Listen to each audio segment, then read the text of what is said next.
ये देखे जी, पाकिस्तान चलेंगे, आजादी, आजादी, आजादी।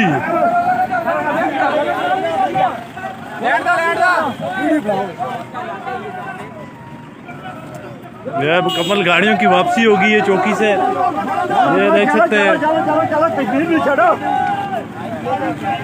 ये गैर कानूनी तौर पर इस टाइम कश्मीर में दाखिल हुए गैर रियासती फोर्स दाखिल नहीं हो सकते। ये वापस चौकी क्रॉस करे हुए यहाँ से पूरा कानवाय वापस कर दिया गया है